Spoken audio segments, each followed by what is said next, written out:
Hey, what's going on, everyone? This is Mitch. Good Wednesday morning to you all. I hope you guys are getting up and feeling well out there this morning and having a great start to your day and a great week out there so far. I appreciate you folks joining me this morning as we continue to try to figure out what's going on with Major Hurricane Lee.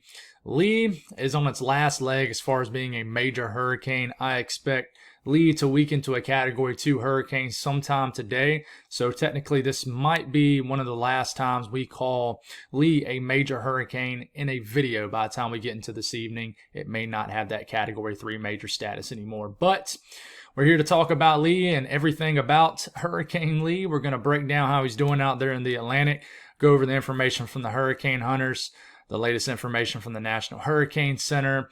We'll compare the Euro with the GFS and even take a look at some hurricane models and see what they're saying this morning and what all the data that they gave us and guidance they gave us from overnight. We'll break down the steering currents probably one last time. This will probably be the last time that we talk about steering currents, as we're getting a much better idea this morning where Lee is going to go. Of course, we don't know exactly where the center of this storm goes until it goes wherever it plans on going, but we're getting a much better idea where the impacts are going to be. And then we will talk about impacts. We'll talk about what one model is saying, and we'll talk about what the other model is saying. And we're going to give it a go again with trying to name some of the towns and communities in Southeast Canada, like in Nova Scotia, New Brunswick, and certainly the Prince Edward Island area. So I know you guys measure things different up there, and certainly a lot of geographical features that I'm not familiar with that I'm getting more familiar with. So you guys bear with me.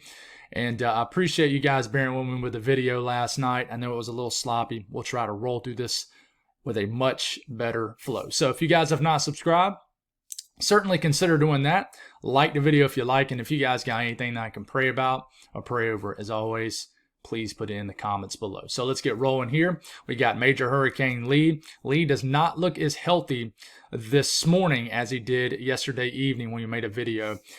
You can tell there's actually a good bit of dry air right here into the northern and northeast and eastern portion of Lee, where I don't think he's completely void of moisture. We don't have a radar as far as what Lee looks like as far as convection and storms, but based off this, which indicates higher cloud tops and lower cloud tops based off temperatures, we can tell there's no real cold cloud tops on this side, which means there's no high cloud tops, which means there's no towering convection, big time updrafts, stronger updrafts, which means we're thinking that this is a little bit void of convection right into here, just based off what we're seeing here. But still has a nice low level circulation. It looks like he's beginning to lose that eye feature that we were seeing him pop off last night and really maintained overnight, but beginning to lose that, starting to look a little bit more sloppy out there.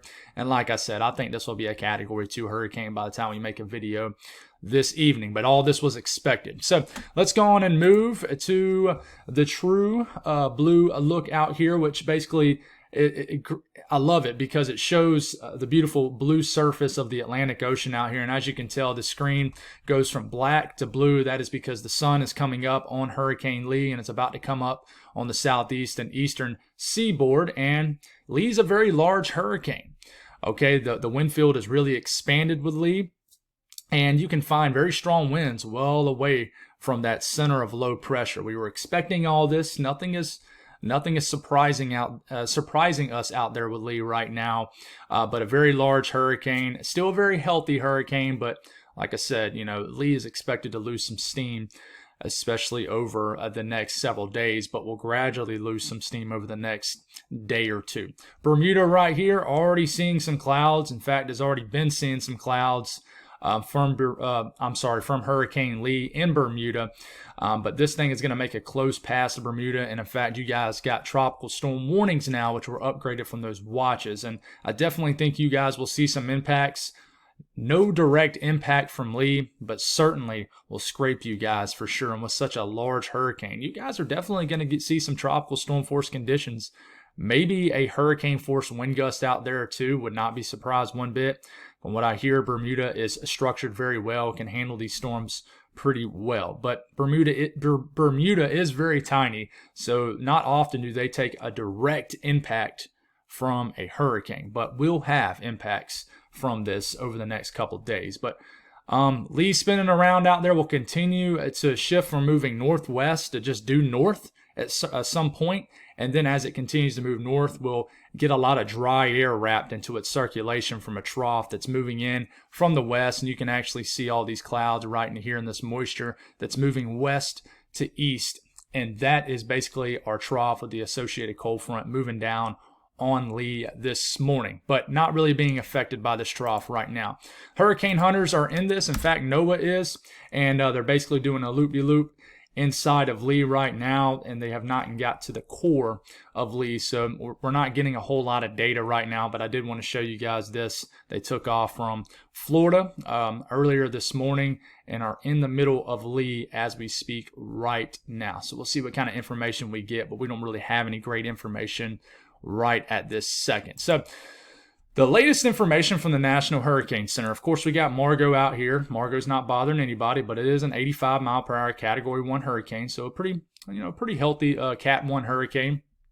And then we got Lee, still a major hurricane as of 5 a.m. Maybe by the time we get to 8 a.m. or 11 a.m., and some of you folks watch this could get downgraded to 110, 105 mile per hour hurricane, which would make it a Category 2 hurricane. But as of right now, the time frame I'm making this video, still 115 mile per hour Category 3 hurricane. 948 millibar low pressure, central pressure, and moving northwest at about 6 miles per hour. But honestly, if you look at the satellite visibility, it almost looks like Lee is really beginning to make that north turn now. Bermuda right in here, and let's take a look at the latest cone from the National Hurricane Center. It kind of definitely starts moving due north sometime in the next 24 hours, but then kind of wobbles a little bit, and then kind of almost looks like it's about to head more east, and then it wobbles back west. Remember, we've been talking about that wobble back northwest? You can actually see it in the cone. You see how it kind of wiggles like this? And then eventually it finally turns northeast and heads through southeast Canada, but expected to maintain hurricane status between now and the weekend. And Hurricane Lee's wind field is very large. I wish we had more data from the hurricane hunters. I showed you guys that in last night's video, but its wind field is very large. You're getting tropical storm force conditions well away from the center. It's not like you have one of these compact hurricanes where you have to get really close to the center of that low pressure, that center of circulation with this to really get the worst impacts. Idalia was really like that. When I chased Idalia a couple weeks ago in Florida, man, you had to get right up against that eye wall to really see any serious impacts. Basically, it took pretty much right where you were in the middle of that storm before you actually saw hurricane force conditions. And a lot of hurricanes are like that. But this one is a very large one. Tropical storm warnings up in Bermuda. Another great way to look at this is Zoom Earth. This is free to the public. Anybody can see this. You just type in Zoom Earth, and it's like a combination between Google Maps and the tropics. But you got tropical storm warnings up in Bermuda. You guys are going to see some dicey impacts from this. I don't think it's going to be anything catastrophic or anything like that or major, but you guys are definitely going to see some tropical storm force conditions. But this is expected to weaken into a Category 2 hurricane today. By the time we are getting into tomorrow afternoon, it's a 100 mile per hour Category 2 hurricane, still a very strong hurricane. And by the time we get into the middle of the night tomorrow night, into the wee hours of the morning Friday morning, this should be a Category 1 hurricane, and we continue to move this. And look how much ground it covers in these little time frame increments here. We get into Friday afternoon, 2 p.m., still an 85 mile per hour hurricane, still an 80 mile per hour hurricane by 2 a.m. Saturday morning. And this covers a lot of ground from 2 a.m. Saturday morning to 2 a.m. Sunday morning, which it covers a lot of ground. This is a lot of ground for a tropical system to cover in 24 hours. So it really begins to pick up speed, but there is the potential for this to slow down right into here. I would not be surprised if this point to this point kind of shrinks a little bit. And we talked about that in last night's video, where a ridge will build on top of this. And typically, these cover a lot more real estate, right, in a 24-hour period than what Lee most likely will. Sometimes they can move almost twice the amount of space with these systems that start to move north and get basically affected by, feel the effects of a trough, and typically lose those tropical characteristics and get a lot of dry air wrapped in them, and kind of gets merged into the jet, where it basically accelerates the speed of these tropical, subtropical systems, storm systems out here. So this is the latest forecast. Expected to make landfall as maybe a strong post-tropical cyclone storm here sometime Saturday night into Sunday morning. And it takes the center of this storm right into the down east areas of Maine. But listen, I mean, the entire cone, which is not an impact cone, but the entire cone is saying, hey, this could make a landfall. The center of the storm could make a landfall over here near Portland, Maine, could make a landfall over here near Halifax, Nova Scotia. Okay, so it's pretty broad still. They're not super confident where the actual center of this storm makes landfall. Okay, so that's the latest from the National Hurricane Center. Let's go on and look at model guidance. And I feel like at this point we can just kind of start from the northeast geographical frame here. But here it comes up on your screen Friday afternoon. Large tropical system beginning to lose its tropical characteristics. And it goes from moving north to jogging north-northwest, maybe even just due northwest at some point. So this is around 2 a.m., 1 a.m., give or take an hour. Of course, this isn't exact. This is just model guidance. But sometime in the middle of the night, Friday night into Saturday morning, this begins to make a jog. And you're thinking, oh no, for you folks in like Nantucket, Martha's Vineyard, Cape Cod, Boston, Southeast Mass, Rhode Island, Long Island. You're thinking this thing is heading right towards us. Well, it's not necessarily the case. It goes from moving north to northwest back to north-northwest. And here it comes. I mean, this is, here in this yellow and orange and red, I mean, don't focus too much on the colors. What we do know is this quadrant of the storm will have the most impacts. And the reason is because a lot of dry air is going to get wrapped into the southern end of Lee, and then eventually to the eastern side of Lee, and then eventually to the north. I'll show you a great presentation of this here in a second. Just bear with me. And this is why, but it's ultimately going to be why the west side of this storm will have the most impacts. I really do think so. So we keep this going. We get into Saturday morning, September the 16th. This coming Saturday, we got some big-time impacts starting to move into Southeast Mass. I'm not going to name Nantucket, Martha's Vineyard, Cape Cod a million times. I'm just going to say everybody in Southeast Mass. Okay, we'll start to see all-out tropical storm force conditions. I think some areas could see a brief hurricane force wind gust, which is 74, 75 miles per hour or higher. As you can tell, this rain field is beginning to move into Maine too, into areas of New Brunswick, and even certainly affecting areas of western Nova Scotia and all the communities in those areas. And this continues to move, and this is moving like north-northwest, northwest. And, you know, if something like the Euro was to happen, and guys, I will tell you, the GFS is ticking towards the Euro ever so slightly. The Euro is winning the battle so far. Of course, we don't know the conclusion of this, but the Euro is winning this battle as far as the GFS versus the Euro. But the Euro kind of ticked back west overnight, unfortunately, which means that more impacts to New England. So we stop it here. It's about mid-morning Saturday. We take it to early afternoon Saturday.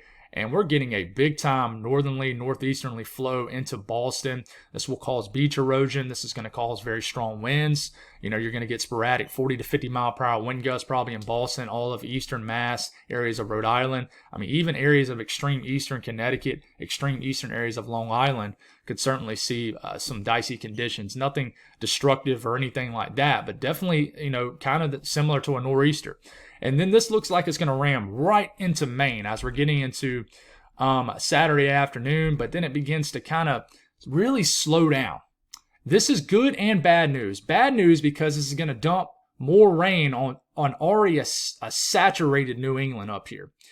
The good news is this loses some steam as far as its wind field very quickly, because once it gets into this region right into here, the water temperatures are much lower. And this thing, as soon as it gets out of the influence of the Gulf Stream, which is down here, which comes up all the way down up here, but once it gets north of this and gets in these water temperatures are like only in the 50s and low 60s, this thing really loses its steam, loses its punch. And I think the wind field will dramatically decrease at a pretty quick amount of time. We got to see if that's actually going to happen, but even 30 to 40 mile per hour wind gusts are bad when you already have a saturated soil out here. Trees are going to fall. It's going to be some issues, but we take it into Saturday evening. this makes a landfall kind of right around where the National Hurricane Center has the middle of the cone going right through, right into the down east areas of Maine. Of course, the impacts will already be felt before the actual center of this low pressure moves in, but the actual center of the storm makes landfall sometime Saturday night into Sunday morning into the down east areas of Maine. And yeah, watch out Bar Harbor, and especially in and around that area, the entire area of Maine. Huge rain field begins to move in, and we go on and shift this to another perspective, and this shows more of southeast Canada. And here it comes. The Euro looks like it's going to plow right into the central coastline of Maine, but then it makes that jog north and then north-northeast, makes landfall. And one thing, if the Euro is correct, for my folks, my friends here in Canada, the Euro is correct, you guys are going to get a lot of strong winds, but I don't think you'll get near as much rain, because I do think a lot of dry air is wrapping to the south of this system, getting pulled to the east side of this storm, and I think you'll get what we call being dry slotted, which when these tropical systems lose their tropical characteristics and go extratropical, post-tropical, subtropical, whatever you want to call it, they really become almost half a storm, half a cane, which means they're very heavy loaded on one side, and I really think that'll be the west side. That's just my opinion. So this would bring rain and gusty winds into New Brunswick, like St. John, Yarmouth, Nova Scotia. And, of course, it would probably reach all the way to Prince Edward Island. And you folks, what's the town there? Charlottetown? Yeah, Charlottetown. That's the bigger town in Prince Edward Island. It would bring impacts, but not as much impacts. Now, this thing will make an abrupt turn northeast and then east-northeast, and then just the rest of the center of the storm will ride right over this entire area of New Brunswick, okay? Basically cruising across what y'all call that Highway 2 in Canada.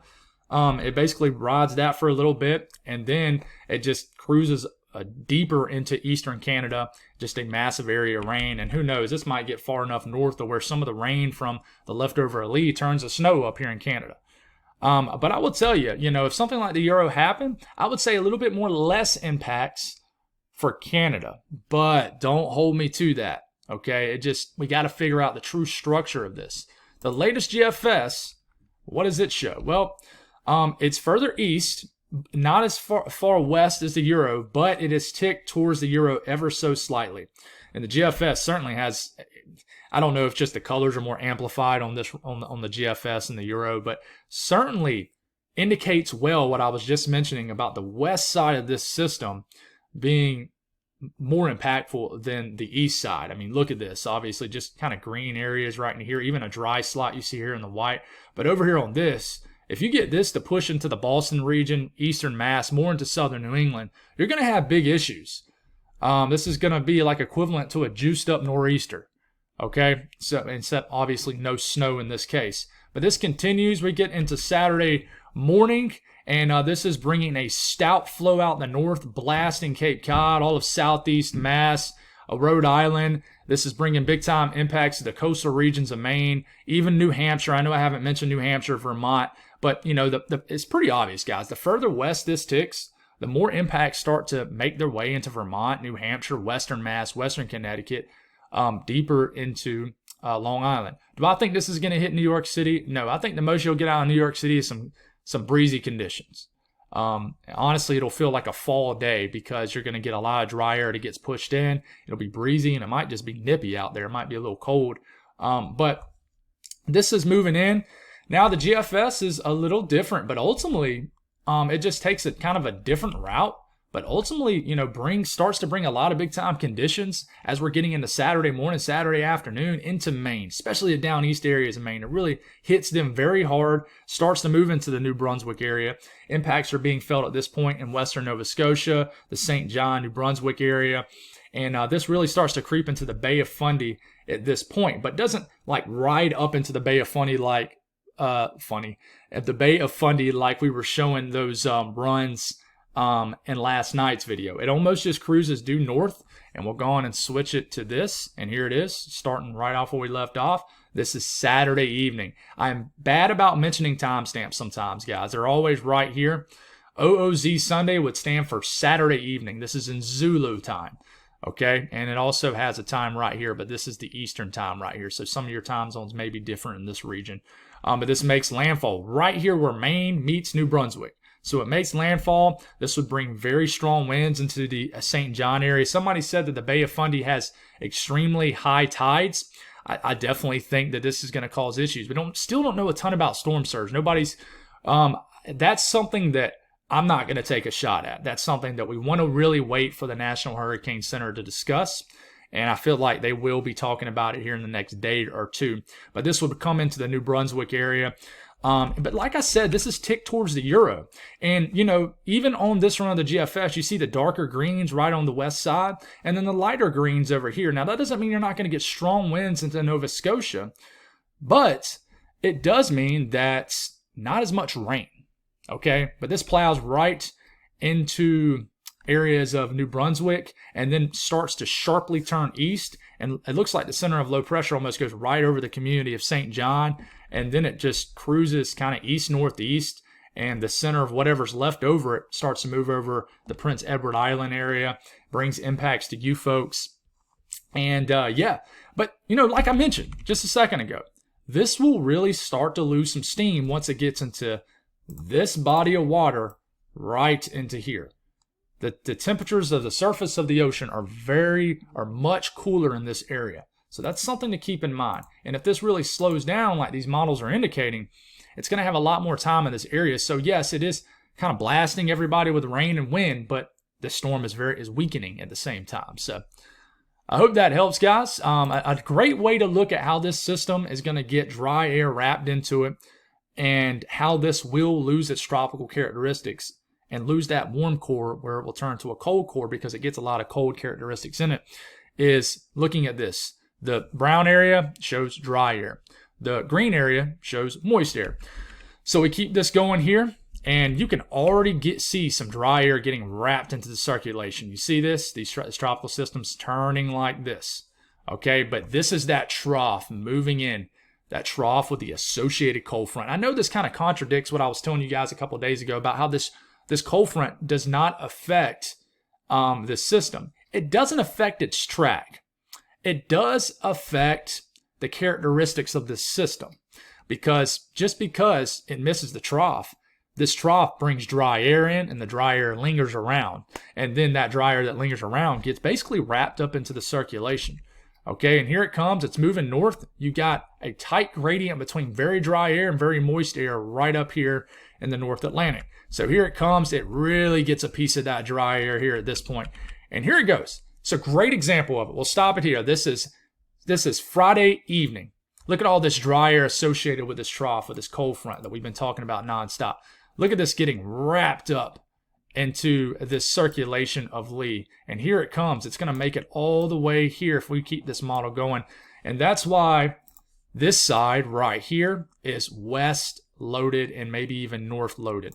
It's because dry air is getting wrapped into the southern side of the storm and to the eastern side of the storm, and it makes it all the way over here and makes basically potentially the east side of the storm not completely void of moisture and conditions, but it definitely isn't maybe as tense, especially as far as winds. And look how the dry air gets completely wrapped in, and this dry air actually gets surged right into the eastern sections of Nova Scotia. Now, I know I haven't talked much on Newfoundland, places like that, and we're about to talk about impacts, but you guys, I really think this storm will lose a lot of its steam by the time it gets into Newfoundland and places like that. We're going to talk about steering currents really quick, and we're going to fly through this quick because we've done talked about it nonstop, and I feel like most who's been tuning in understand how this works at this point, but if not, please ask away as far as questions in the comments. Low pressure, which is in the blue. High pressure, which is in the orange or red color. Around low pressure, the flow goes like this. Okay? Just like with this tropical system, the flow around this tropical system is going like that. High pressure, all right, the flow goes like this. Okay, so totally different, right? Now in this case, you got a flow around this high pressure going like this. So at this point, like literally right now, the ridge that was making this go more west than north over the last several days is starting to flex back to the north. So there's a weakness right into here, and that is ultimately why this system is moving north. So you get this back off the screen, and we keep this rolling here. And here we go. All right, this trough, it misses it. Now, that doesn't mean that the effects of it aren't there. There's still a lot of dry air sitting over the eastern U.S. because of this trough. Now, it completely fades away. There it goes. You lose all that blue on your screen. You still got this ridge over the North Atlantic, right? Okay, I want you to watch what happens right here, right over southeast Canada. Okay, the gap gets closed, and then ridging builds right over southeast Canada. Okay, right over Maine, southeast Canada. What does that do? Well, that slows down the forward progress of Lee. Watch how it bogs down right into this region. And it also, stop it right here, it also, look at this stronger ridge right over Newfoundland. It also prevents this from just heading on out to sea, or, you know, eventually going that way or wherever. And basically, it's trying to nudge this west. Now, I know you're thinking, well, wouldn't this just make it flat out go west? Well, not necessarily. You got to think, these tropical systems, when they get this much forward motion, they're not going to be, especially a stronger, large system like this, they're not going to just be bullied around and be pushed directly west. I mean, you're going to have to have a much, much weaker system. And when I say weaker system, guys, I mean in like a tropical depression, tropical storm, for this to be pushed. And I'm talking about like a smaller one. Okay, this is large and still a pretty strong storm system.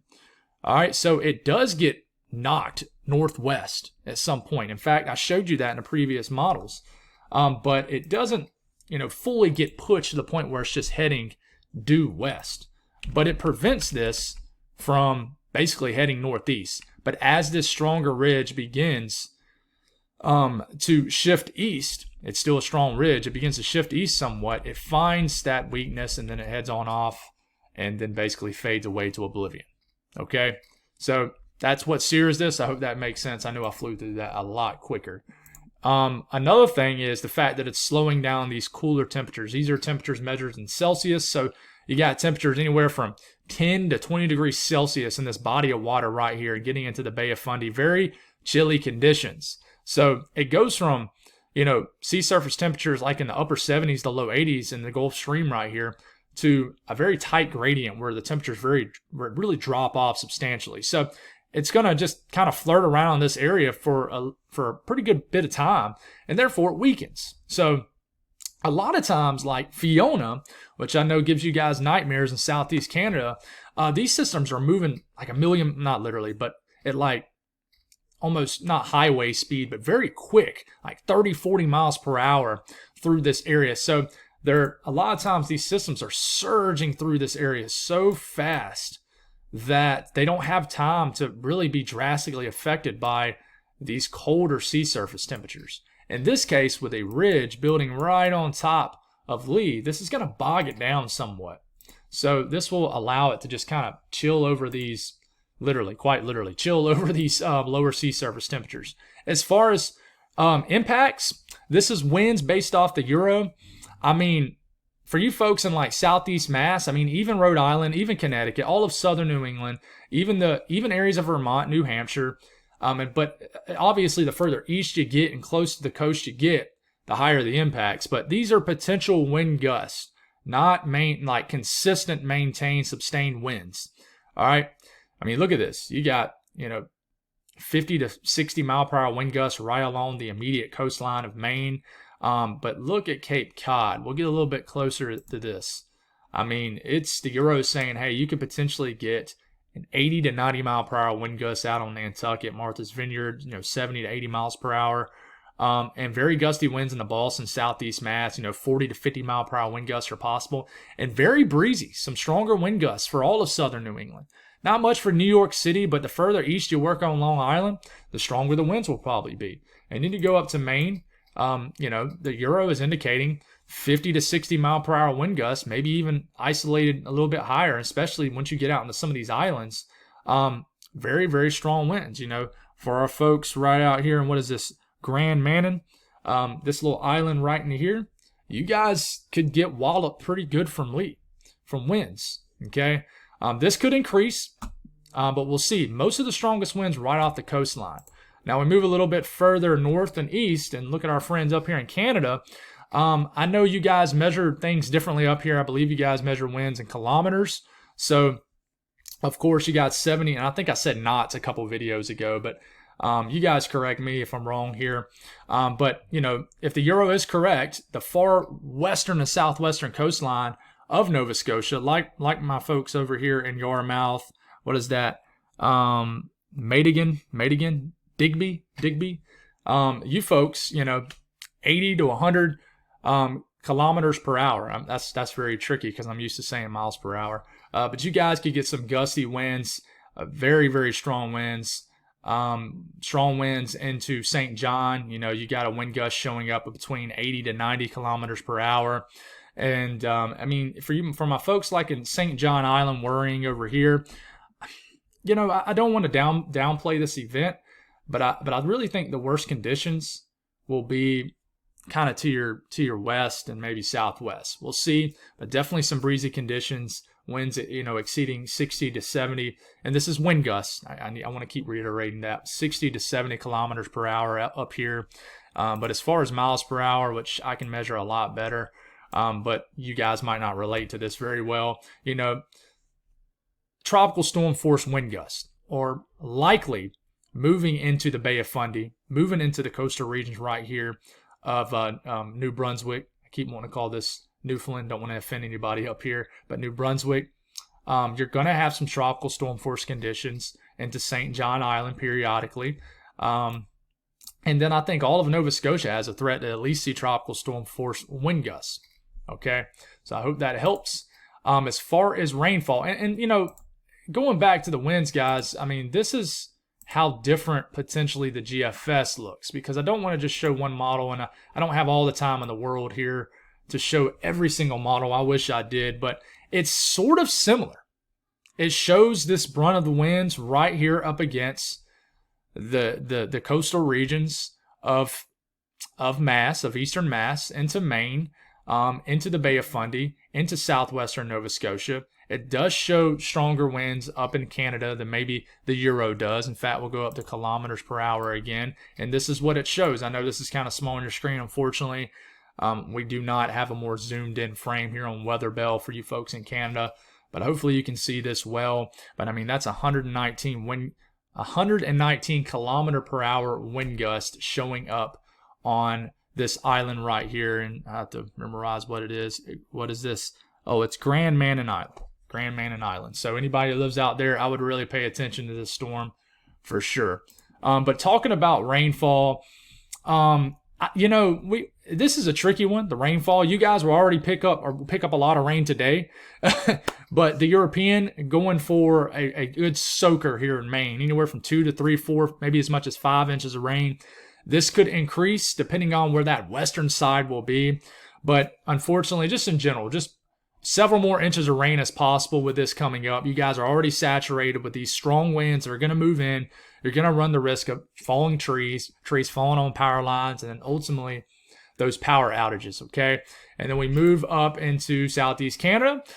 This is measured in inches. I got this, but, you know, I don't think you're going to get 10 to 15 inches of rain or millimeters of rain up here, which, you know, wherever that is converted to millimeters here. This is what it looks like in millimeters. Oh, come on, man. Let's go. Let's see if, okay, well, I guess okay, here we go. We're good. Here we go. Sorry, kind of winging this. It's still in inches. All right, here it is, millimeters. This is what it looks like in millimeters. I think you guys measure rain in millimeters up here. If not, like I said, I do apologize. You guys correct me. But this is what it looks like for you folks up in New Brunswick and Nova Scotia. You know, not a ton, not blockbuster amounts, but, you know, I think this mainly more so. I don't know how much rain you guys have got lately in New Brunswick. St. John, what is it? I don't want to brain for it here. In St. John area, the Prince Edward Island, Nova Scotia, Halifax. I don't know how much rain you guys have got lately, so I don't know if this is insult to misery for you guys or if you guys really need the rain. But certainly be aware of the impacts for this. I hope this helps. I feel like I explained that a heck of a lot better in this yesterday evening's video. But we'll continue to keep you guys updated. This will continue to change somewhat, but I think the ticks on how much it's going to change one way or the other are getting much more smaller now. Quick update, there is an 80% chance that we'll get Nigel or a tropical depression out here in the Atlantic. We don't know what this thing's going to do. Be careful what you believe with this. There's a lot of hype that's going to really get going here because of this system, and basically they're going to take advantage of the threats we've had lately and people being on high alert. Just be careful what you believe. We will begin to really break this down here in the coming days when we can get Leon out the way. If you hear my kids in the background, they're getting antsy out there on the other side of my door, and I can hear them. Sounds like they're getting closer and closer to my door. But we're going to try to just work through this anyways. But let's give you a forecast for today. Water loop shows it well out here. It shows this trough digging down. You see this more dull color right in here. This indicates drier air. We got this trough digging down. Beautiful gradient between dry air and moist air. So you got all this moist air streaking across here, then going like this, following the jet. Here comes Lee over here on this side of your screen. But anybody in this area right here waking up to pleasant fall-like conditions, we're begging for this to get down here for our folks in the south. Lee will help pull some of this dry air down into the Carolinas and Georgia. We'll see how dry the air can be, so that allows temperatures to drop down even more. But anybody in this more wider color you see here indicates more moisture in the atmosphere. You guys are going to have another day of showers and storms. Man, we had one of our worst storms of the summer in September last night. It was wild. I took my girls out on the front porch and we watched it. It felt like you were in July. It was really nice. I can still appreciate summer even in September. But man, it knocked out power for about 10 or 15 minutes. First time I've lost power in about 2 years from a storm, but it's pretty wild. You can see where the boundary is on the radar out here. You see how there's hardly nothing in this region right here besides some rain over Lake Michigan. You got a lot of rain flying through New England, some spotty showers down here in the deep south and the south central U.S., but you can see it well. You can also see it well on the Storm Prediction Center. You see how this white area is completely void of a thunderstorm chance? But everybody south and southeast and east of this boundary has another chance and another day of another shot at storms. You got a marginal risk, level 1 out of 5 of severe weather here in the eastern Carolinas. This does include Savannah, Georgia, areas of southern New England, and then areas of the southwest and south central U.S. So some of these storms can pack a punch. You got a kind of a dual area of a slight risk of excessive rainfall. Basically means there's at least a 15% risk of flash flood guidance being met. I'm kind of surprised they don't have a little bit of a moderate risk up here in southern New England, but as of right now, they do not.